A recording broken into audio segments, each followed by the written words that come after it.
नमस्कार, आप सभी का स्वागत है यूथ अध्ययन के चैनल पे। देखिए एक बार फिर से मैं आप सभी के बीच एचपी टीजीटी कमीशन 2025 के लिए वर्ल्ड ज्योग्राफी की एक नई सीरीज चला रहा हूं, जिसका पहला विषय सौर मंडल सोलर सिस्टम रहने वाला है। देखिए सौर मंडल क्या होता है, तो सूर्य सौर मंडल का प्रधान है और सूर्य के चारों ओर चक्कर लगाने वाले विभिन्न ग्रहों, क्षुद्र ग्रहों, धूमकेतुओं तथा उल्काओं, अन्य आकाशीय पिंडों के समूह को सौर मंडल सोलर सिस्टम कहा जाता है। तो सौर मंडल क्या होता है, तो सौर मंडल में सूर्य इसका प्रधान होता है और सूर्य के चारों ओर जो ग्रह है, क्षुद्र ग्रह है, धूमकेतु है, उल्काएं का जो एक समूह है, ग्रुप है, उसको क्या कहते हैं, सोलर सिस्टम कहते हैं, सौर मंडल कहते हैं। अच्छा, पहले तो हमने इसकी डेफिनेशन को पढ़ा। अगर बात करें सौर प्रणाली की कि सौर प्रणाली की खोज सबसे पहले किसने की, तो सौर प्रणाली की जो सबसे पहले खोज की तो ये पता लगाया था कि भैया सौर प्रणाली भी होती है, ग्रहों भी होते हैं, तो बोलेंगे इसका पता लगाया था आपका कोपरनिकस साहब ने। ये आपका यहाँ पर सूर्य है, सन है, और ये आपके जो यहाँ पे ग्रह है। सबसे नज़दीक जो ग्रह है वो बुध है, दूसरे नंबर पे शुक्र है, तीसरे पे पृथ्वी है, चौथे पे मंगल है। अब आपको पता करना है कि जो चार ग्रह है वो होते हैं आंतरिक ग्रह और चार ग्रह होते हैं बाह्य, जैसे कि बृहस्पति, शनि, अरुण, वरुण। बोलेंगे जुपिटर, सैटर्न, यूरेनस और नेपच्यून। या बोलेंगे जो आंतरिक है, आंतरिक बोले इनर प्लेनेट, तो चार इनर होते हैं, चार आउटर होते हैं, और इनके बीच पाए जाते हैं क्षुद्र ग्रह। क्या पाए जाते हैं, क्षुद्र ग्रह पाए जाते हैं। तो ये भी आपको याद रखना है कि जो आपके चार ग्रह होते हैं, चार ग्रह आपके आंतरिक होते हैं। आंतरिक ग्रह में कौन कौन आता है, तो इनर प्लेनेट में आएगा बुध आएगा, शुक्र आएगा, पृथ्वी आएगा और मंगल आएगा, और चार ही ग्रह, और इनके बीच क्या है, आपका क्षुद्र ग्रह है। तो बहुत बार परीक्षाओं में पूछा गया है कि मंगल और बृहस्पति ग्रह के बीच में क्या पाया जाता है, तो मंगल और बृहस्पति के बीच में पाए जाते हैं क्षुद्र ग्रह। इस बात को आपने याद रखना। अगर दूरी की बात करें तो दूरी में सबसे नज़दीक बुध है, दूसरे पे शुक्र है, तीसरे पे पृथ्वी है, चौथे पे मंगल है, पाँचवें पे बृहस्पति है, छठे पे शनि है, सातवें पे सूर्य से दूरी पे अरुण है, बोले यूरेनस है, और आठवें में गुरुजी कौन सा है, नेपच्यून है। तो आंतरिक ग्रह को आपको जरूर याद रखना है और बाह्य ग्रह को भी आपको जरूर याद रखना है। तो बाह्य ग्रह चार है, जुपिटर, सैटर्न, यूरेनस और नेपच्यून। तो अगर दोस्तों बात करें इनर प्लेनेट आंतरिक ग्रह की, तो आपने देख लिया था उनको मैप सहित, बुध, शुक्र, पृथ्वी और मंगल, ये कैसे ग्रह है, आंतरिक ग्रह। इनके बीच आता है, आंतरिक और बाह्य ग्रह को अलग करते हैं क्षुद्र ग्रह।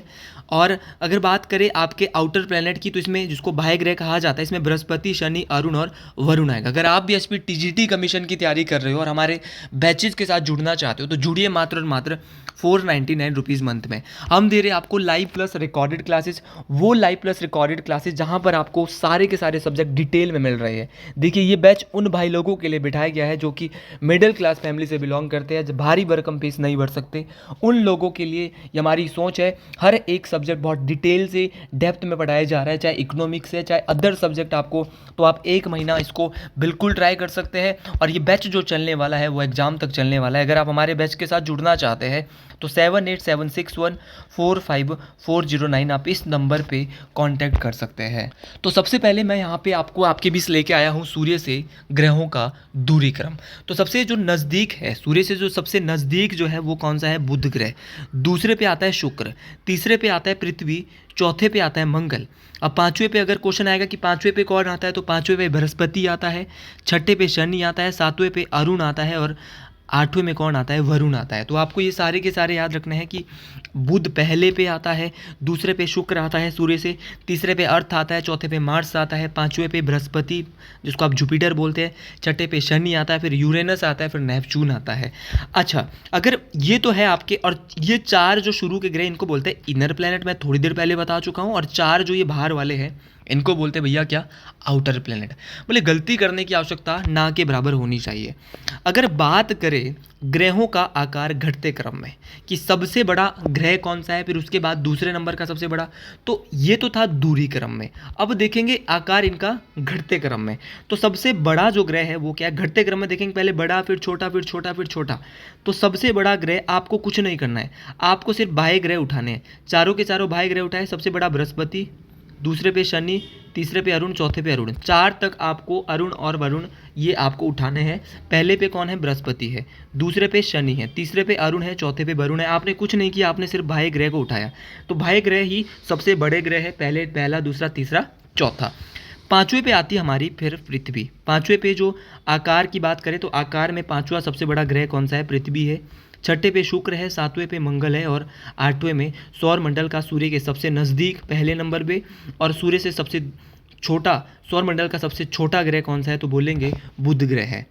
अब आपको यहाँ पर सभी ग्रहों के बारे में ये तो पता चल गया कि दूरी में सूर्य से कौन से स्थान पे कौन सा है और आकार में सबसे बड़ा कौन सा है। तो आपको आकार के लिए कुछ नहीं किया, आपने भाई ग्रह उठाए, पाँचवें पे पृथ्वी, छठे पे आपने शुक्र बोला, सातवें पे मंगल बोला और आठवें पे आपने बुध ही बोला। बुध सूर्य के सबसे नज़दीक और सबसे छोटा ग्रह भी है, ये भी आपने बता दिया।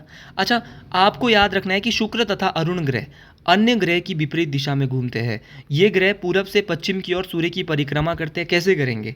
ये आपका सूर्य है और ये ग्रह जो है वो पूरब से आ रहे हैं, पश्चिम की ओर जाएंगे। तो यहाँ पर जो सूर्य उदय होगा वो किस दिशा में होगा? पश्चिम दिशा में। लेकिन बाकी सभी जो ग्रह है, पृथ्वी हो गया, बुध हो गया, आपका मंगल हो गया, इन ग्रह में ये कैसे आते हैं? ये आते हैं पश्चिम से पूरब। तो यहाँ पर सूर्य जो है, सूर्य की रोशनी कहाँ लगने वाली है?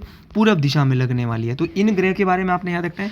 तो ये क्वेश्चन कमीशन के लेवल का है कि सौर मंडल के ऐसे कौन से ग्रह हैं जो कि अन्य ग्रहों की विपरीत दिशा में घूमते हैं। तो भैया विपरीत दिशा में घूमते हैं आपके शुक्र और अरुण। क्या गलती करेंगे? बिल्कुल नहीं करेंगे। गलती करेंगे तो दिक्कत हो जाएगी। तो शुक्र तथा अरुण दो ऐसे ग्रह हैं जो अन्य ग्रहों के विपरीत दिशा में कैसे पूरब से पश्चिम घूमते हैं और सूर्य की परिक्रमा करते हैं। इसीलिए यहाँ पर सूर्य उदय कहाँ पर होता है? याद रखना है। इसीलिए इन ग्रहों में सूर्य उदय पश्चिम की तरफ होगा और सूर्यास्त पूरब की तरफ होगा। तो ये आपको, क्योंकि उल्टे को घूमते हैं, आप उल्टे को भी बोल सकते हैं। अब चलते हैं सबसे पहले हम बुध ग्रह के साथ। बुध बोले तो मरकरी। कुछ लोग बोलते होंगे कि अंग्रेजी में तो नहीं बताया। यह सौर मंडल का सबसे छोटा, मैं आपको बता चुका हूँ, पूरे सौर मंडल का सबसे छोटा ग्रह है। पहले आपको दिखाया, वहाँ पर बताया और अब जाके दोबारा आपको बता रहा हूँ थ्योरेटिकल बेस्ड में। यह सौर मंडल का सबसे छोटा ग्रह है और ये सूर्य के सबसे निकट है, ये भी मैं आपको बता चुका हूँ।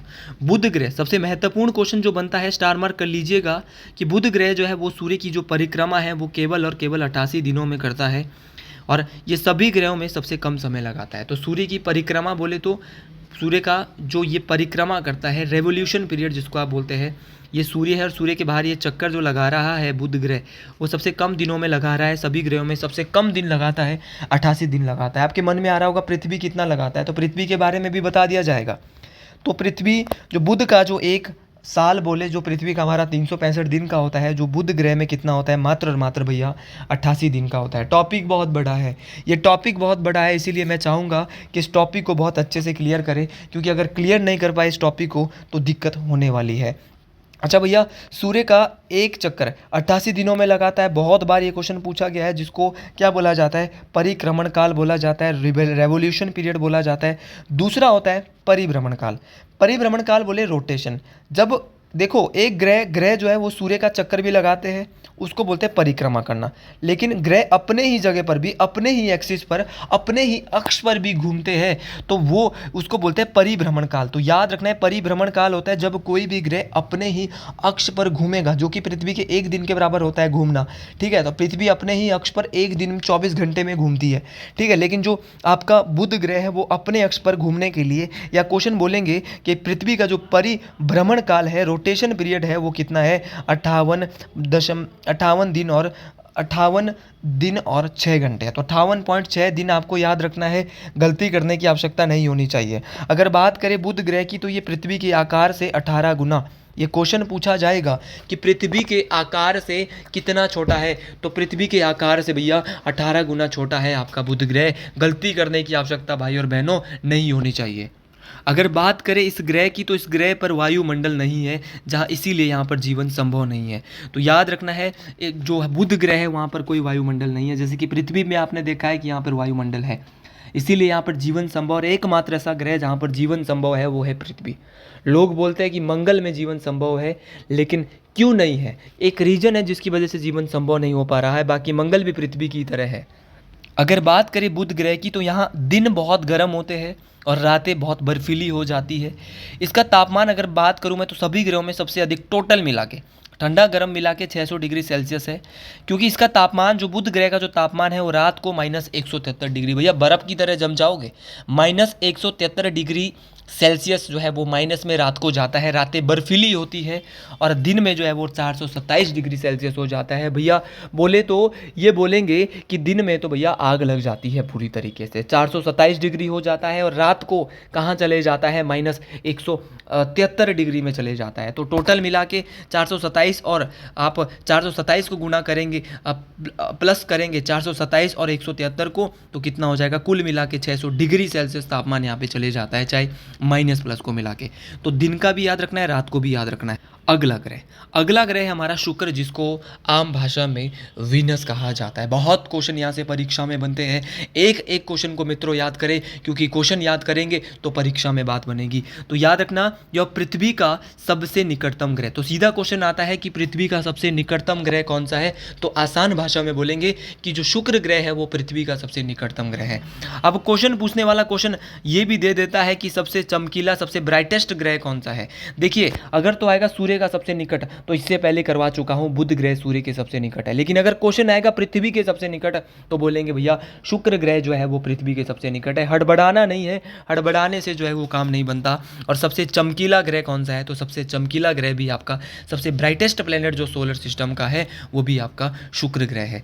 अब भैया क्वेश्चन पूछा जाएगा आपसे कि सौर मंडल का सबसे गर्म ग्रह कौन सा है, सबसे हॉटेस्ट कौन सा है, तो ये क्वेश्चन सारे के सारे बहुत बहुत इंपॉर्टेंट है। तो सबसे गर्म ग्रह भी आपका शुक्र ग्रह ही है। गलती करने की आवश्यकता किसी भी हाल में, किसी भी चीज़ में, किसी भी सूरत में नहीं होनी चाहिए। तो सौर मंडल का सबसे गर्म ग्रह कौन सा है, आपका शुक्र ग्रह है। अब क्वेश्चन पूछने वाला ये पूछता है कि जो बुध और शुक्र है, मैं आपको बताना चाहूँगा कि ऐसे ग्रह जिनके कोई भी अपने उपग्रह नहीं है। तो एक है बुध, उपग्रह बोले तो सैटेलाइट, बुध जिसको बोलते हैं मर्क्यूरी, और दूसरा है वीनस, वीनस बोले तो शुक्र। तो शुक्र ग्रह हो गया और आपका बुध ग्रह हो गया, इनका अपना कोई भी उपग्रह नहीं है। इस बात को आपने याद रखना है। और ये मैं आपको पहले भी बता चुका था कि शुक्र ग्रह अन्य ग्रह की विपरीत दिशा में, कौन कौन, शुक्र और अरुण, ये दो ग्रह ऐसे हैं जो अन्य ग्रहों की विपरीत दिशा में घूमते हैं और ये सूर्य की परिक्रमा पूरब से पश्चिम दिशा में करते हैं। इसलिए सूर्य उदय यहाँ पे पश्चिम में होगा और सूर्यास्त जो है वो पूरब में होगा। इस बात को आपने याद रखना है। बहुत बहुत इंपॉर्टेंट बात, शुक्र ग्रह को एल्डर सिस्टर ऑफ अर्थ, पृथ्वी की बहन। तो किस ग्रह को पृथ्वी की बहन और भगिनी ग्रह कहते हैं, ये क्वेश्चन आरआरबी, एनटीपीसी और बहुत सारे परीक्षाओं में बहुत बार पूछा गया है और टीजीटी कमीशन की परीक्षाओं में भी ये क्वेश्चन पूछा जा सकता है। तो याद रखना, शुक्र ग्रह को पृथ्वी की बहन, बहुत इंपॉर्टेंट बात बोल रहा हूँ, पृथ्वी की बहन और साथ में भगिनी ग्रह कहा जाता है। क्योंकि यह आकार, अब क्यों कहा जाता है आप ये भी बोल रहे होंगे, क्योंकि मित्रों इसका आकार हो गया, डेंसिटी बोले तो घनत्व हो गया, व्यास हो गया, डायमीटर हो गया, लगभग पृथ्वी के समान है, इसीलिए इसको पृथ्वी की बहन कहा जाता है, एल्डर सिस्टर ऑफ अर्थ या भगिनी ग्रह कहा जाता है। गलती करने की आवश्यकता नहीं है। वीडियो पसंद आ रही है तो कमेंट बॉक्स में ज़रूर लिखिएगा हर हर महादेव, जय श्री कुल महाराज। देखिए, अगर बात करें शुक्र ग्रह की, वातावरण में एक गैस पाई जाती है जिसको बोलते हैं सल्फ्यूरिक अम्ल गैस। तो सल्फ्यूरिक अम्ल गैस किस ग्रह के वातावरण में पाई जाती है, तो बोलेंगे गुरुजी किस ग्रह के वातावरण में, आपके शुक्र ग्रह के वातावरण में पाई जाती है। और याद रखना, इस ग्रह को सांझ का तारा और भोर का तारा, अंग्रेजी वाले बोलेंगे क्या सर सांझ का तारा और भोर का तारा ही बताओगे अंग्रेजी में, जी नहीं, आपका भी ध्यान रखा जाएगा। याद रखना, सल्फ्यूरिक एसिड गैस यहाँ के एनवायरनमेंट में अधिक मात्रा में पाई जाती है और इसी ग्रह को इवनिंग स्टार, भोर का तारा बोले तो मॉर्निंग स्टार कहा जाता है। सांझ में जो तारा दिखता है उसको होस्फोरस बोलते हैं और भोर का जो तारा है उसको होस्फोरस बोलते हैं। तो होस्फोरस और फोस्फोरस दोनों के दोनों इंपॉर्टेंट है। सांझ का तारा है, भोर का तारा है, गलती करने की आवश्यकता नहीं होनी चाहिए। तो सांझ का तारा और भोर का तारा किस ग्रह को कहा जाता है, तो गलती करने की आवश्यकता मेरी नज़रों में बिल्कुल नहीं करेंगे। तो सांझ का तारा और भोर का तारा कहा जाता है मित्रों आपके किस ग्रह को, आपके शुक्र ग्रह को, वीनस प्लेनेट को। अगला जो हम ग्रह पढ़ रहे हैं, यहाँ से सबसे ज़्यादा क्वेश्चन परीक्षाओं में पूछे जाते हैं। तो सौर मंडल का एकमात्र ग्रह जहाँ पर जीवन संभव है तो वो है आपका पृथ्वी। अगर पृथ्वी की बात करें तो ये एकमात्र ऐसा ग्रह है जहाँ पर जीवन संभव है। और भैया याद रखना है, इंपॉर्टेंट तरीके से याद रखना है कि पृथ्वी पर जल की उपस्थिति के कारण, अब पृथ्वी पर आपने देखा है कि पानी बहुत ज़्यादा है और जल की उपस्थिति के कारण यह अंतरिक्ष से नीली दिखाई देती है। इसीलिए आपने बहुत बार सुना होगा हमारे बड़ों से, टीचरों से कि भैया नीला ग्रह किसे कहते हैं। तो नीला ग्रह पृथ्वी को क्यों कहा जाता है, इस बारे में आपको पता होना चाहिए, क्योंकि पृथ्वी पर जल की उपस्थिति है और जल की उपस्थिति के कारण जब हम अंतरिक्ष से पृथ्वी को देखते हैं तो ये नीली दिखाई देती है, इसीलिए इस ग्रह को नीला ग्रह या ब्लू प्लेनेट के नाम से भी जाना जाता है। अच्छा, क्वेश्चन पूछने वाला क्वेश्चन आपसे क्या पूछेगा, क्वेश्चन पूछने वाला क्वेश्चन पूछेगा कि पृथ्वी अपने अक्ष पर कितनी झुकी हुई है। तो पृथ्वी अपने अक्ष पर 23.5 डिग्री झुकी हुई है, जिससे यहाँ पर ऋतु परिवर्तन आप देख रहे हो ना, कभी सर्दी होती है कभी गर्मी होती है, आजकल बहुत गर्मी हो रही है कभी सर्दी हो रही है, तो ये पृथ्वी अपने अक्ष पर झुकी हुई है। कभी बसंत ऋतु आती कभी कोई ऋतु आती है, तो ऋतु परिवर्तन जो होते हैं वो इसी के कारण होते हैं। बहुत बार पूछा गया है कि पृथ्वी अपने एक्सिस पर कितनी झुकी हुई है, तो बोलेंगे भैया 23.5 डिग्री सर झुकी हुई है, गलती करने की आवश्यकता ना के बराबर होनी चाहिए। अब यहाँ से मैं आपको एक चीज़ और बताना चाहता हूँ, ये हमारी पृथ्वी है। पृथ्वी का 2 प्रकार का व्यास होता है, एक होता है विषुवतीय व्यास, ये होता है आपका ध्रुवीय व्यास, सॉरी ये होता है आपका ध्रुवीय व्यास जो कि ध्रुवों से होता है, एक होता है विषुवतीय व्यास, विषुवत रेखा ऐसी होती है सीधी, ठीक है। तो पृथ्वी का जो विषुवतीय व्यास है वो है 12,756, वो कितना है 12,756, मतलब कि पृथ्वी उत्तरी ध्रुव से दक्षिणी ध्रुव तक पूरा अगर देखा जाए इसका व्यास तो 12,756 किलोमीटर है। और अगर बात करें ध्रुवीय व्यास की, ये वाला ध्रुवीय व्यास की बात करें तो ये वाला है 12,756, मैं थोड़ा सा गलत बोल रहा था, ये है आपका ध्रुवीय व्यास, ये है विषुवतीय व्यास। तो विषुवतीय व्यास है 12,756 और अगर ध्रुवीय व्यास की बात करें तो ये है 12,714। तो दोनों याद रखने हैं। ध्रुव होते हैं ये कोनों पे, ये पृथ्वी के कोने कोने पे क्या होता है, पोल बोलते हैं आप जिसको, तो पोलर डायमीटर और इक्वेटोरियल डायमीटर, अंग्रेजी में अगर याद रखना है तो इसको बोलेंगे इक्वेटोरियल डायमीटर 12,756 और इसको बोलते हैं पोलर डायमीटर ध्रुवीय व्यास 12,714। तो पृथ्वी का विषुवतीय व्यास और ध्रुवीय दोनों का दोनों आपको क्लियर होना चाहिए, उंगलियों में क्लियर होना चाहिए। और अगर नहीं क्लियर थे ये चीज़ें तो इनको ज़रूर कमीशन के लिए आप याद रखें। एनसीईआरटी लेवल सारी की सारी चीज़ें आपको बेहतर से बेहतरीन तरीके से करवाई जा रही है। अगर बात करें पृथ्वी की, तो पृथ्वी कैसे घूमती है, पश्चिम से पूरब घूमती है, इसलिए यहाँ पे सूर्योदय कहाँ होता है, पूरब में होता है। तो पृथ्वी अपने अक्ष पर घूमती है, किस स्पीड से घूमती है, तो 1610 किलोमीटर प्रति घंटा की चाल से घूमती है। तो ये क्वेश्चन बहुत बार पूछा गया कि पृथ्वी कहाँ से कैसे घूमती है, तो पृथ्वी अपने अक्ष पर घूमती है पश्चिम से पूरब। अपने ही अक्ष पर जब कोई ग्रह घूमता है तो उसको बोलते हैं परिभ्रमण। क्या बोलते हैं भैया, परिभ्रमण। तो आपने ये बात बिल्कुल याद रखनी है कि जब कोई ग्रह अपने ही अक्ष पर घूमेगा तो उसको बोलते हैं परिभ्रमण काल।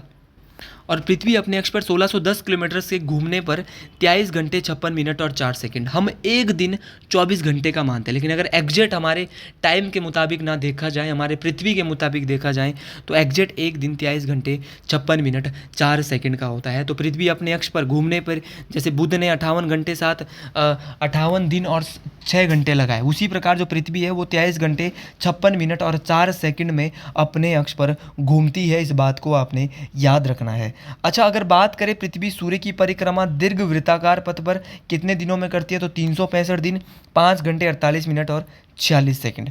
याद रखना है, एग्जैक्ट बोले तो 365 दिन और 6 घंटे में करती है। और पृथ्वी को सूर्य की परिक्रमा करने में लगे समय को सौर वर्ष कहते हैं। तो पृथ्वी सूर्य का एक चक्कर कितने में लगाती है? बहुत लोग बोलते हैं कि एक साल 365 दिन का होता है।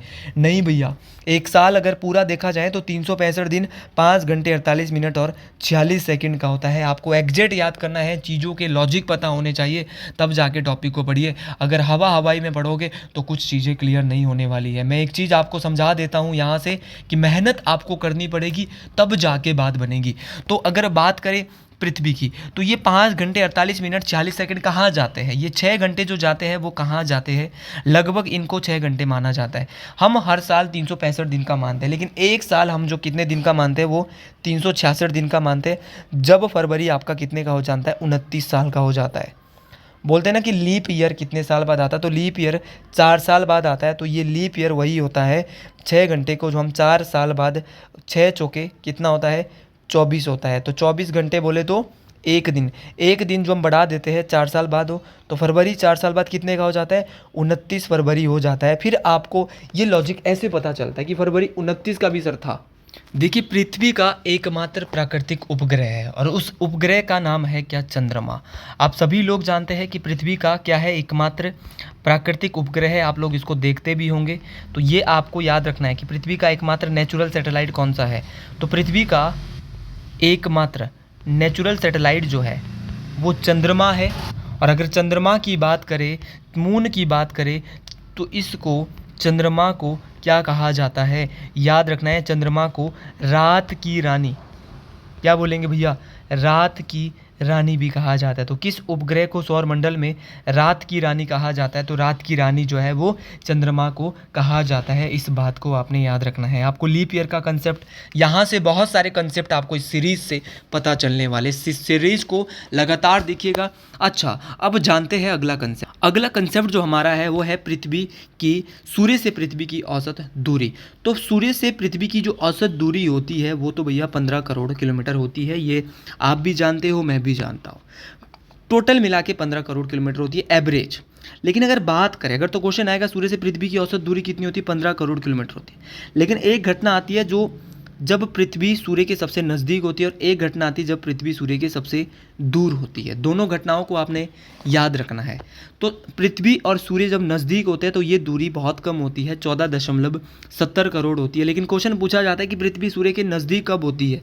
तो ये है आपका सूर्य, ये पृथ्वी एक घटना में नज़दीक दिखाया है, एक घटना में दूर दिखाया गया है। तो याद रखना है कि पृथ्वी सूर्य के नज़दीक जब होती है तो वो तो होती है 3 जनवरी को। कब होती है भैया? 3 जनवरी को होती है। और दूर जो होती है वो 4 जुलाई को होती है। दूर कब होती है भैया? 4 जुलाई को होती है। और जब दूर होती है तो दूरी होती है 15.21 करोड़, और जब नज़दीक होती है तो दूरी होती है 14.70 करोड़। और नज़दीक वाली घटना को कहते हैं उपसौर। क्या कहते हैं? उपसौर कहते हैं। और दूर वाली घटना को अपसौर कहा जाता है। भैया सीधा क्वेश्चन आएगा, उपसौर की घटना क्या है? तो जब पृथ्वी और सूर्य नज़दीक होते हैं तो उसको बोलते हैं प्रेहेलियन। क्या बोलते हैं? प्रेहेलियन। नियरेस्ट होते हैं अर्थ एंड सन, तो बोलेंगे पृथ्वी और सूर्य जब नज़दीक होंगे 3 जनवरी को होंगे, ये दूरी 14.70 करोड़ होगी, और इस घटना को उपसौर कहा जाएगा। लेकिन जब दूर होंगे तो दूर होंगे 4 जुलाई को, दूरी होगी 15.21 करोड़, इस घटना को कहेंगे अपसौर। अंग्रेजी भाषा में बोले तो एफेलियन। तो यहाँ पर मैंने थियोरेटिकल भी दिया है कि सूर्य की जो दूरी, औसत दूरी है पृथ्वी से, वो 15 करोड़ किलोमीटर होती है। और 3 जनवरी को पृथ्वी सूर्य के सबसे निकट होगी, सबसे नज़दीक होगी, उस टाइम दूरी 14.70 करोड़ होगी, और इस अवस्था को उपसौर कहते हैं, प्रेहिलियन कहते हैं। भैया याद रखना है उपसौर की घटना क्या है, और उपसौर की घटना में पृथ्वी और सूर्य की दूरी कितनी होती है, क्या होती है ये घटना, और कितने तारीख को उपसौर की घटना होती है। क्वेश्चन ऐसा भी आ सकता है। भाई 4 जुलाई को सूर्य जो है वो पृथ्वी से अधिक दूरी पर होता है, और ये दूरी जो है वो 15.21 करोड़ होती है, और इस घटना को अपसौर कहा जाता है। गलती करने की आवश्यकता ना के बराबर भैया होनी चाहिए। अगर गलती करेंगे तो फिर दिक्कत होने वाली है। अब कुछ लोग बोलते हैं कि सौर मंडल में गुरुजी पहले 9 ग्रह होते थे, लेकिन भैया जो प्लूटो है ना, प्लूटो को बाहर किया, बाहर का रास्ता 2006 में दिखा दिया गया, और प्लूटो को वर्तमान में बौने ग्रह कितने हैं? 5 है। अगर मैं बौने ग्रह की बात करूँ तो उसमें आपका माके है, एरीज है, सेरस है, होमिया है, और प्लूटो है। तो 5 बौने ग्रह है वर्तमान में। बौने ग्रह आपको पता होने चाहिए, माके एक बौना ग्रह है, एरीज एक बौना ग्रह है, सेरस एक बौना ग्रह है, हामिया एक बौना ग्रह है, प्लूटो एक बौना ग्रह है। तो बौने ग्रह भी आपको जरूर याद रखने हैं। मंगल ग्रह, जिसको आप मार्स भी कहते हैं, मार्स की बात करें तो मंगल ग्रह को लाल ग्रह कहा जाता है। लाल ग्रह क्यों कहा जाता है? सर आपने बताया पृथ्वी को नीला ग्रह कहा जाता है, आपने ये भी बता दिया क्यों कहा जाता है, क्योंकि वहाँ पे पानी की उपस्थिति है। तो मंगल ग्रह को लाल ग्रह, लाल रंग इसका आयरन ऑक्साइड के कारण होता है, क्योंकि यहाँ पर आयरन ऑक्साइड की मात्रा अधिक होती है, इसीलिए इसका रंग लाल होता है। और यह अपने अक्ष पर 25 डिग्री के कोण पर झुका हुआ होता है, ये भी आपको याद रखना है। यह अपने अक्ष पर कितना होता है? पृथ्वी 23.5 डिग्री झुकी होती है, लेकिन जो मंगल ग्रह होता है वो 25 डिग्री झुका होता है। अब क्वेश्चन पूछने वाला क्वेश्चन पूछता है ये 25 डिग्री झुका होता है तो यहाँ पर भी मौसम परिवर्तन होता है। जी हाँ, तो यहाँ पर भी पृथ्वी के समान मौसम परिवर्तन होता रहता है। अगर बात करें आपकी मंगल ग्रह की, तो यह अपने दूरी पर पृथ्वी के समान 24 घंटे और 6 मिनट, पृथ्वी लगा रही थी 23 घंटे 56 मिनट और 4 सेकंड। लेकिन शुक्र जो मंगल ग्रह है, आपका मार्स जो प्लेनेट है, वो लगाता है 24 घंटे और 6 मिनट। और अगर बात करें आपके परिक्रमण काल की, सूर्य का जो एक चक्कर लगाता है वो लगाता है 687 दिन में। तो ये भी आप जरूर नोट करें, ये बहुत बार पूछा गया है कि मंगल ग्रह सूर्य का एक चक्कर कितने समय में लगाता है। पृथ्वी 365 लगाती है, लेकिन मंगल जो लगाता है है भैया वो बहुत ज़्यादा, जितना दूर जाएगा उतने ज़्यादा लगाएगा। अभी आगे ऐसे ऐसे अभी ग्रह आएंगे जो 165 साल सूर्य का एक चक्कर लगाने में लगाता है, जितनी हमारी उम्र भी नहीं होती। तो 687 दिन समय जो है वो 687 दिन का टाइम लगाता है कौन, आपका शुक्र मंगल ग्रह किसको, सूर्य का एक चक्कर लगाने में। इस बात को आपने याद रखना है। अगली बात, इसके दो फेमस उपग्रह हैं जो कि परीक्षाओं में बहुत ज़्यादा पूछे जाते हैं। अगर बात करें आपके मंगल ग्रह की तो इसके दो सैटेलाइट, उपग्रह को सैटेलाइट बोला जाता है, गलती करने की कोई आवश्यकता नहीं होनी चाहिए। अगर बात करें इसके दो उपग्रह है या बोलेंगे इसके दो भाई है, एक फोबोस है दूसरा डिमोस है। अगर बात करें फोबोस की तो फोबोस इस मंगल का ही एक उपग्रह है और डिमोस भी मंगल का ही उपग्रह है। लेकिन क्वेश्चन पूछने वाला क्वेश्चन क्या पूछता है, क्वेश्चन पूछने वाला भैया क्वेश्चन पूछता है कि जो डिमोस है वो पूरे सौरमंडल का सबसे छोटा उपग्रह है। उपग्रह तो बहुत सारे हैं सौरमंडल में, लेकिन उन सभी उपग्रहों में सबसे छोटा जो उपग्रह है वो मंगल का है, जिसका नाम है डिमोस। ये भी आपको याद रखना है। ये क्वेश्चन बन सकता है कि सौरमंडल का सबसे छोटा उपग्रह डिमोस है, क्या ये कथन सही है? आपको पता होना चाहिए कौन सा कथन सही है और कौन सा कथन आपका गलत है। और अगर बात करें मंगल ग्रह की तो मंगल ग्रह पर पूरे सौर मंडल का सबसे ऊंचा पर्वत है। जैसे कि हमारे पूरे दुनिया में पूरे पृथ्वी का सबसे ऊंचा पर्वत माउंट एवरेस्ट है, उसी प्रकार मंगल ग्रह पर पूरे सौर मंडल का जितना भी सौर मंडल है, जितने भी ग्रह हैं, उन सभी पूरे सौर मंडल का सबसे ऊंचा पर्वत है, जिसका नाम निक्स ओलंपिया या इसको कई किताबों में ओलंपस मोन्स भी कहा गया है। तो दोनों नाम याद रखने हैं। ज़्यादा इसके लिए एनसीईआरटी में भी ओलंपस मोन्स दिया है, तो ओलंपस मोन्स के साथ आप जा सकते हैं।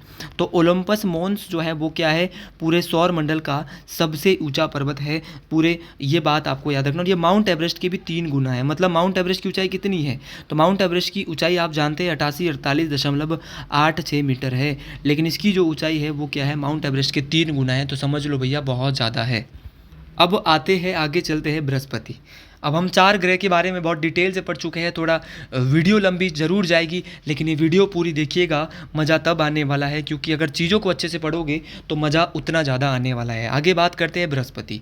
बृहस्पति आकार की दृष्टि से सौरमंडल का सबसे बड़ा ग्रह है। अगर जुपिटर की बात करें तो मैं थोड़ी देर पहले आपको, जब मैंने शुरुआत में आपको बताया था कि सौरमंडल का ऐसा ग्रह जो कि आकार की दृष्टि से सबसे बड़ा ग्रह है, तो आपका बृहस्पति है। लेकिन उससे पहले मैं आपको एक चीज़ और बताना चाहता हूँ कि जो बृहस्पति ग्रह है, इस ग्रह की खोज जो है वो 1610 ईस्वी में, मैं इस कॉपी में नोट करना भूल गया था नोटबुक में, किसने की थी भैया, लेकिन ये याद रख लेना, ये बातें भी मेरी वीडियो में ही मैं बता रहा हूँ। गैलीलियो गैलीली, क्या बोलेंगे, गैलीलियो गैलीली के द्वारा दूरबीन से, गैलीलियो गैलीली ने 1610 में दूरबीन से बृहस्पति ग्रह की खोज की। इस क्वेश्चन को आपने याद रखना है कि बृहस्पति ग्रह की खोज किसने की, तो 1610 ईस्वी में गैलीलियो गैलीली ने दूरबीन के द्वारा जो है वो किस ग्रह की खोज की, बृहस्पति ग्रह की खोज की।